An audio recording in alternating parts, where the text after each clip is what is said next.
Pan India కాలంలో అన్ని సినిమాలకు ఆడియన్స్ను థియేటర్స్కు రప్పించడం కష్టం. ప్రస్తుతం బాక్సాఫీస్ దగ్గర స్టార్ వాల్యూకు చాలా డిమాండ్ ఉంది.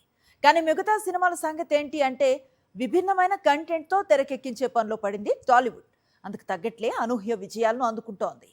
కొత్తదనం నిండిన కథలతో ఆడియన్స్ను థియేటర్స్కి రప్పిస్తోంది. తెలుగు సినిమా అంటే పెద్ది, వారణాసి, స్పిరిట్, డ్రాగన్, రాకాలంటే పాన్ ఇండియా చిత్రాలే కాదు, కాన్సెప్ట్ ఓరియంటెడ్ మూవీస్ కూడా ఉంటాయి. ఆ విషయాన్ని ఇటీవల విడుదలవుతున్న చిత్రాలు ప్రూవ్ చేస్తున్నాయి.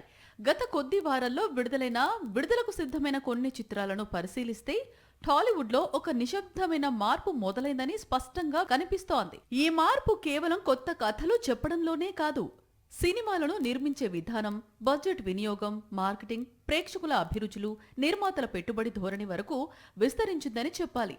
ఒకప్పుడు తెలుగు సినిమా అంటే స్టార్ హీరోలు, భారీ సెట్లు, మాస్ ఫైట్లు, కమర్షియల్ ఫార్ములాలే గుర్తుకొచ్చేవి. కానీ ఇటీవల విడుదలవుతున్న చిత్రాలను పరిశీలిస్తే టాలీవుడ్ లో వస్తున్న చేంజ్ ఇట్టే అర్థమవుతుంది.